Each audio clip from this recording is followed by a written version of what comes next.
नमस्कार, मैं हूँ मनविंदर। आप सभी राष्ट्रवादियों का एमबीएन नेटवर्क में एक बार फिर से बहुत-बहुत स्वागत है। मेरे साथ उदय भानु सर हैं। बात होगी रातों रात 5,000 घुसपैठियों ने बंगाल छोड़ दिया है। शुवेंदु अधिकारी ने बांग्लादेशियों को डिपोर्ट करने के लिए एक नया आदेश जारी किया है। सीएए का नोटिफिकेशन भी जारी कर दिया है। कई सारे अपडेट्स हैं। उदय भानु सर का स्वागत कर लेते हैं। सर, बहुत-बहुत स्वागत है। नमस्कार। नमस्कार मनविंदर जी, नमस्कार आपके सारे दर्शकों को। उदय सर, शुवेंदु के नए आदेश से तो खलबली मच गई है। रातों रात 5,000 से ज्यादा घुसपैठियों ने कोलकाता छोड़ दिया है, भाग गए हैं। और ममता बनर्जी जो एसआईआर पे परेशान थी, अब तो बहुत बुरी हालत हो गई होगी उनकी। शुवेंदु अधिकारी ने एक नोटिफिकेशन जारी करके उसने सीधा 3 चीजों के बारे में बताई। वो है डिलीट, रिपोर्ट। पहले डिटेक्ट, डिलीट, रिपोर्ट। मतलब पहले आप पहचानो कौन घुसपैठिया है, उसके बाद उसको पकड़ो और फिर उसको वापस कर दो बांग्लादेश बॉर्डर का। अब इसमें बहुत बड़ा ट्विस्ट है। ट्विस्ट ये है, उसने साफ ये पुलिस को आदेश दिए, अब जब भी कोई रोहिंग्या पकड़ने का काम है वेस्ट बंगाल पुलिस का, ठीक है ना मैडम, तो जी। पुलिस को कहा गया आप पकड़ो, उसके बाद आपको थाना वाना में रखने का कोई जरूरत नहीं है। एक उन्होंने डिपोर्टेशन सेंटर बनाया जहां पे इन लोगों को लिया जाएगा, क्योंकि शुवेंदु ने बोला जो हमारा जो टैक्स पेयर का पैसा से हम इन लोगों को खिलाते पिलाते हैं, फिर कानूनी प्रक्रिया के दौरान जो है हम इन लोगों को डिपोर्ट करते हैं, हम वो खर्चा नहीं करेंगे। हम उतना ही करेंगे जो इनको पकड़ो, फिर इनको सीधा जो है डिपोर्टेशन सेंटर में ले जाओ और उसके बाद वहां से बॉर्डर सिक्योरिटी फोर्स के हाथ जमा कर दो। कोई कानूनी कोई कुछ नहीं। आप अगर इलीगल है, घुसपैठिया है, आपका अगर नाम वोटर लिस्ट में नहीं है, आपके पास ऐसा कोई कागज नहीं है जिससे, और कागज मतलब वो सब आधार कार्ड, दुनिया भर का सर्टिफिकेट, ये सब नहीं चलेगा। आपको सही कागज दिखाना पड़ेगा जो उसी एसआईआर प्रोसेस में जो सुप्रीम कोर्ट ने जो बताए थे 14 डॉक्यूमेंट्स, वो अगर है आपके पास तो ठीक है, अगर नहीं है तो आपको सीधा वो डिटेंशन सेंटर और उसके बाद वहां से बस में बैठा के ले जाएगा आपका बॉर्डर पे, और बीएसएफ को, उसके बाद बीएसएफ को जो करना है करें। तो बीएसएफ तो ऑब्वियस वो तो बॉर्डर को सुरक्षित रखने के लिए उनका काम है, तो भगा देंगे इन लोगों को, भेज देंगे, बोले जाओ भाई अपना गांव देश में जाओ, यहाँ पे तो आपको जगह नहीं है। अब इस बीच में आपने जो देखे, जो या सारे दर्शकों ने देखे, जो 5,000 करीब रोहिंग्या बांग्लादेशी घुसपैठिया जो वापस गया, मैडम ये तो है जहां पे डिटेक्शन हुई है, मतलब जो बॉर्डर सिक्योरिटी फोर्स के चौकी से जो लोग वापस गए। लेकिन आपको मैं याद दिला देता हूं, जो 450 से 500 किलोमीटर में कोई फेंसिंग नहीं है, जो नदी और सुंदरबन के इलाका जो आता है, इस रूट से जो भाग रहा है उनका कोई रजिस्ट्रेशन नहीं होती है। जो पकड़े जाते हैं उनका रजिस्ट्रेशन थाना में होता है, उनका बायोमेट्रिक होता है, आईडी उनको कंफर्म किया जाता है, सो दैट इन मतलब आगे भी ये दोबारा कोशिश करके ये नहीं आ जाए। तो इनका पूरा जो आई स्कैन, सारे डिजिटल वेरिफिकेशन रिकॉर्ड में रह जाता है। लेकिन जो लोग भागते हैं, ये जो जहां पे फेंसिंग नहीं है, जहां पे नदी है, नाले है बहुत सारे, और ये स्पेशली ये सुंदरबन का जो साउथ 24 परगना का जो एरिया है, वास्ट एरिया है, और इससे देखिए यही रूट से तो शाहजहां शेख इतना बड़ा कारोबार शुरू किए थे। इसी रूट से उसने म्यांमार तक पहुंच गया था और रोहिंग्या फाउंडेशन करके एक बना दिए थे अपना, और उनका संदेश कालिका बाजार में उनका जो है डब्बा रखा जाता था। जो भी वहां पे बाजार समिति में जो बाजार लगाते थे, कोई भी आते थे जो छोटे मोटे काम करते थे, उनको वहां पे डोनेशन देना पड़ता है, तभी वो वहां पे रह सकता था। तो ये तो सिस्टम चल रहा था। और ये रूट जो है सारे सुंदरबन रूट से होता था काम। गोल्ड का तस्करी, उसके बाद आपको ये नाबालिग बच्चियों को उठा के ले जाना, बेच देना, ये सारे वही रूट है। तो इस रूट से जो लोग भाग रहे हैं वो तो उनको कौन सा एविडेंस है, कौन सा रिकॉर्ड है? वो तो अगर रिकॉर्ड के मुताबिक 5,000 है, तो अनरजिस्टर्ड तो करीब ये नोटिफिकेशन के बाद 10 से 20,000 मैडम चले गए। और सर, मैं देख पा रही हूँ कि आप सिलीगुड़ी में गर्म कपड़े पहन के बैठे हुए हैं और बॉर्डर पे फेंसिंग लग रही है, लेकिन बांग्लादेश में कुछ लोग आकर के इसका विरोध कर रहे हैं। If I am not wrong, 608 pillar है, उसके पास आकर के लोगों ने विरोध किया, और उसके बाद फिर बीएसएफ के लोगों ने जो है, बीएसएफ ने उनको फिर वहां से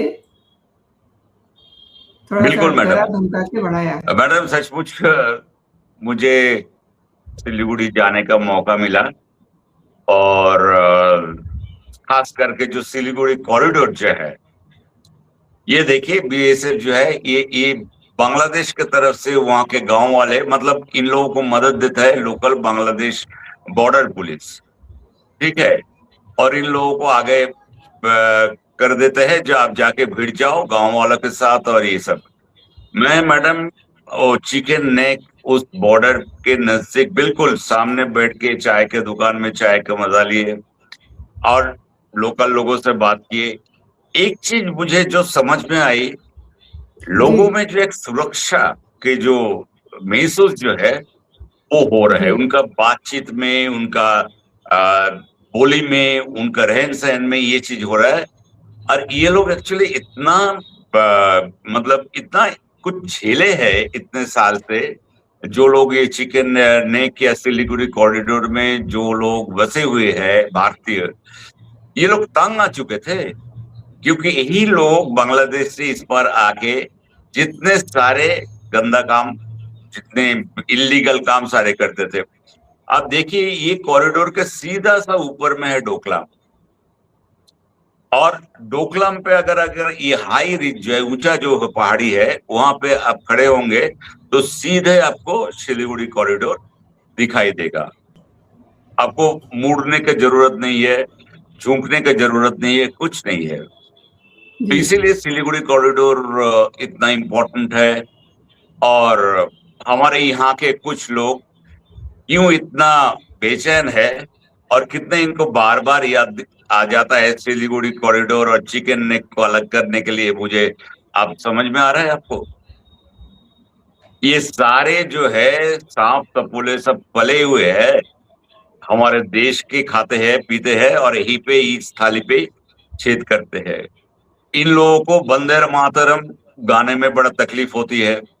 अब शुभेंदु जी ने तो बता दिए नोटिफिकेशन सारे मदरसे में अब वंदे मातरम ही गाए जाएगा, तो कुछ लोगों को तकलीफ हो रहा है, क्योंकि वो तो बोलता ही हमारा धर्म के खिलाफ है। अब इसे क्या खिलाफ है भगवान जाने। बकरीद में 2 दिन का पहले छुट्टी होती थी, 1 दिन कर दिए बेचारे। अभी करे तो क्या करे, इन लोगों को तो इतना बार्नल, मतलब इतना जलन जो है शुभेंदु डेली इन लोगों को दे रहे हैं, जख्म दे रहे हैं।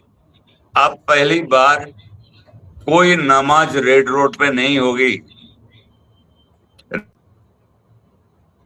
सही कह रहे हैं। और रेड रोड आर्मी के अंडर आते हैं, वहां पे कोई नमाज नहीं होगी। बकरीद का नमाज करना है तो आप जाइए ब्रिगेड परेड ग्राउंड में, वहां कीजिए।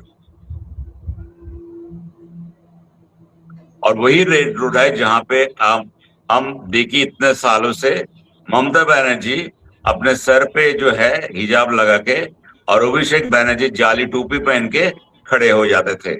फिर हकीम और दुनिया भर के ये सारे मुल्ला और मुअज्जिम के पीछे। ठीक है, बड़े बड़े लंबे लंबे भाषण देते थे। बल्कि एक भाषण में तो ममता बनर्जी बोल दिया था कि हिंदू धर्म जैसा गंदा धर्म है ही नहीं।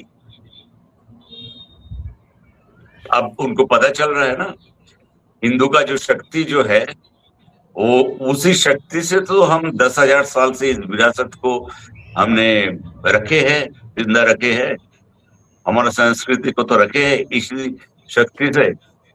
तो इन लोगों को बोलने से क्या क्या कर लेगा? आज आप फौलते में देखे रिजल्ट, टीएमसी को 4% से भी कम जमानत जो है जब्त वोट मिली है, और काउंटिंग में टीएमसी का नंबर अभी 4थे नंबर पे आ गया। पुष्पा के तो सारे आपने पत्तियां नोच दी।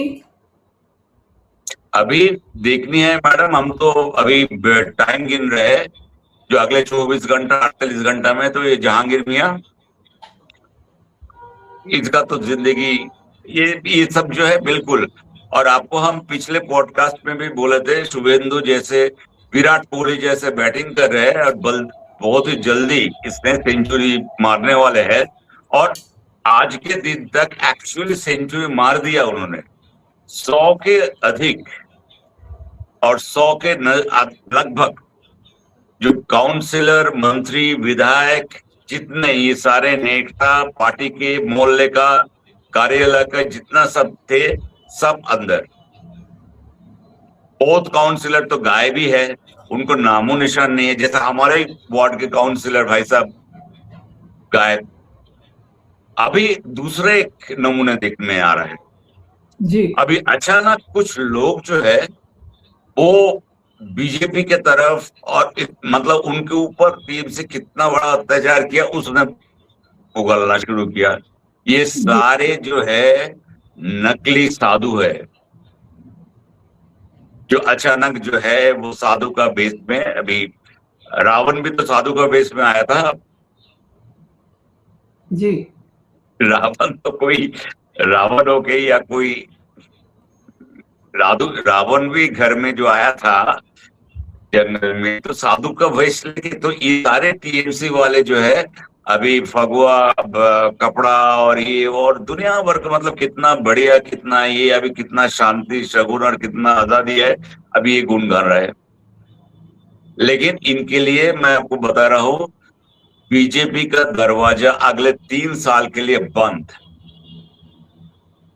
और ये स्टेट प्रेसिडेंट ने भी मतलब प्रेस कॉन्फ्रेंस करके बताया, अगर कोई बीजेपी, कोई कार्यकर्ता, कोई नेता, कोई विधायक, किसी भी टीएमसी की कैडर हो, नेता हो, विधायक हो, पार्लियामेंटेरियन जो भी हो, उनका अगर कोई रिकमेंडेशन भी करते हैं, जिनको आप लीजिए, जो इनका बहुत बड़ा ही है योगदान है, वो भी निकाल दिया जाएगा बीजेपी से। बोले इतना आसान नहीं है बीजेपी का समर्थक बनना, ये आसान नहीं है इतना ऐसे जो है अचानक आप वो जनुधारी ब्राह्मण आप हम देखे थे, जो हर एक इन लोगों के लिए दरवाजा बंद।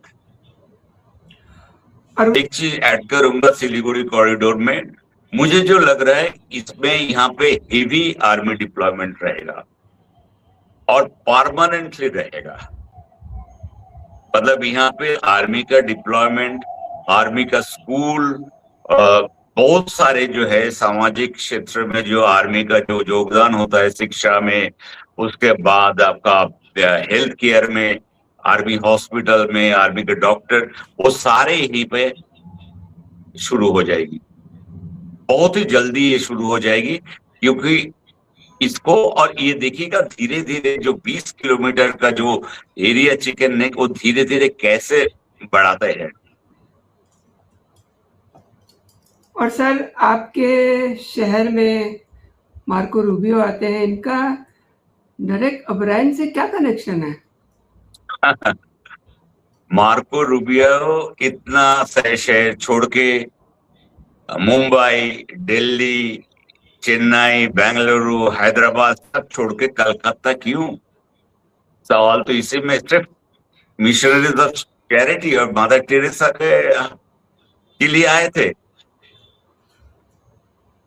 ये इस चीज को कम से कम जो लोग थोड़े बहुत जानकारी रखते हैं वो इस चीज को मानने के लिए तैयार नहीं है।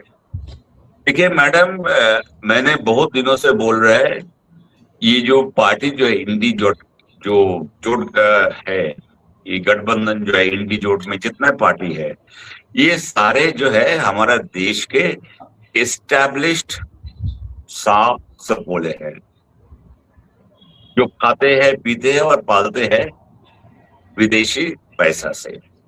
अभी ऐसे ही एक एस्टैब्लिश एक जिंदा है सांप जो है, अभी मर गया, जो टीएमसी। तो इतना बड़ा जो है, अब तो बहुत बड़ा रोड़ा है, लेकिन क्योंकि बांग्लादेश के पीछे जितने हमने देखे पिछले 2-2.5 साल में, ये सबको मालूम है इसके पीछे किसकी हाथ थी, किसने इसमें ये कू कराए थे, हसीना को कैसे भगाया गया था, कैसे यूनुस मियां को वहां पे बैठाया गया था। तो ये सारे सब कुछ सबको मालूम है, इस चीज के बारे में नहीं कुछ चर्चा नहीं है। लेकिन अब बांग्लादेश के बॉर्डर में जो है राष्ट्रवादी सरकार बन गया, तो जो इतने जो सांप सपोले इतने दिन से खाए खाए पिए तंदुरुस्त बने थे और सारे काम करते थे, जिहादी एजेंडा चलाते थे, और बाकी जो है ये एक बहुत बड़ा कन्वर्शन रैकेट चलता था यहाँ पे, अब वो सब कहाँ से चलेगा? क्योंकि सेंटर तो FCRA एक्ट ले के फॉरेन फंडिंग जो है एनजीओ का, उसका रजिस्ट्रेशन को लेकर के बहुत सख्त अभी कानून ले आए। ऐसे कोई भी एनजीओ खोल के और फॉरेन फंड लेकर के पैसा को, जैसे आपके बहुत बड़े बड़े सब है ना, आपका उसका आरफा, वही गैंग, मोमो मैत्र, सब वही काम, उसको सब, और ये सब अभी जो है नया देखिए एक बड़ा नौटंकी अभी जो शुरू की है वो है कॉकरोच पार्टी। ठीक है, वही गैंग, वही एजेंडा सेम है, कोई फर्क नहीं है इनका। जो है खाने पीने का, रहने का, सब कुछ बोलने का, काम करने का, सब इसका तैयार होता है बाहर से। बाहर में 3 कुत्ते बैठे हैं भारत के, एक अमेरिका में, एक जर्मनी में, तीसरे ऑस्ट्रेलिया में। सबसे ज्यादा इनका जो ट्विटर हैंडल में देखिए कौन फॉलोअर किस देश से है, फॉलोअर सबसे ज्यादा देश है पाकिस्तान। तो ये सब सारे क्या इंडिकेट करते हैं, ये कौन सा ये बहुत बड़ा एक क्रांति ले आने वाले हैं। और क्रांति तो हम लोग देख चुके हैं, अरविंद केजरीवाल जैसे बहुत बड़ा क्रांतिकारी जो हमारे देश में पैदा हुए थे, इससे बड़ा कट्टर ईमानदार क्रांतिकारी तो मतलब इतिहास में ही नहीं है। और दूसरा बड़ा क्रांतिकारी बंगाल में देख रहे अभिषेक बनर्जी, तो मतलब ऐसा कुछ भी नहीं छोड़ा जो इन्होंने, जिससे इन्होंने पैसा नहीं बनाया। हर एक चीज में, किसी भी कोई भी चीज आप ले लीजिए। तो अभी इन लोगों का सब ये अब कैसे चलेगा?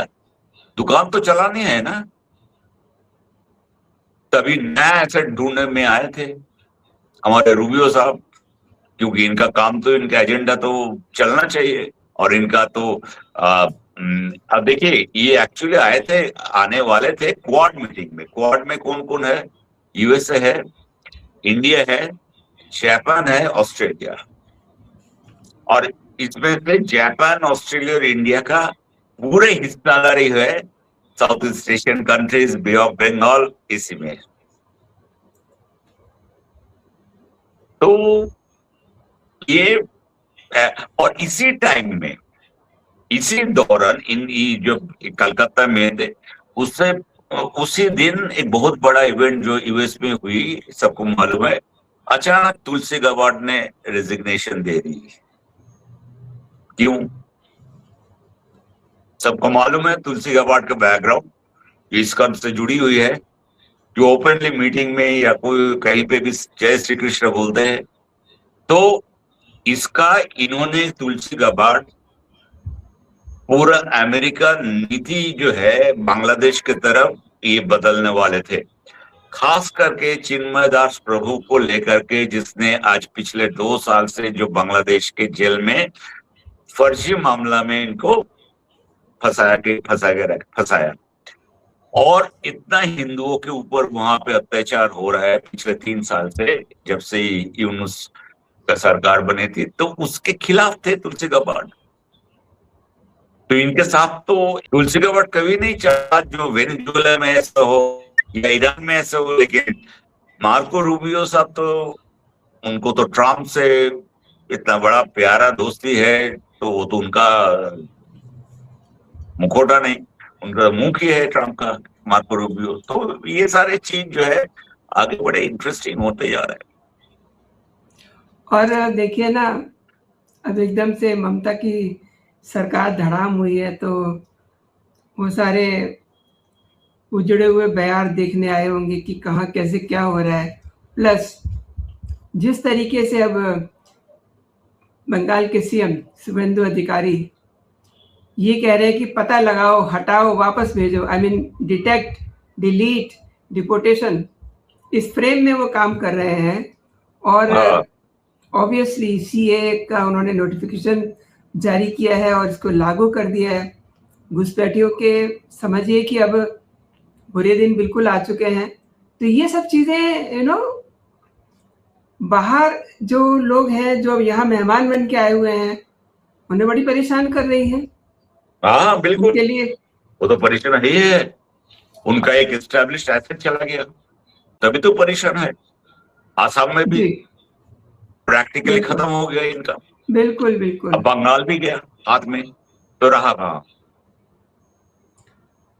अब इसीलिए भागे भागे आए भी हैं, देखिए क्या हो रहा है, क्या बचा है, क्या मिट गया है, शुभेंदु ने क्या एक्शन कर दिया है।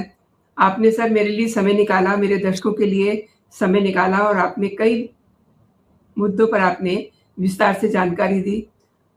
उदय सर, आपका बहुत बहुत धन्यवाद। जय हिंद, जय भारत।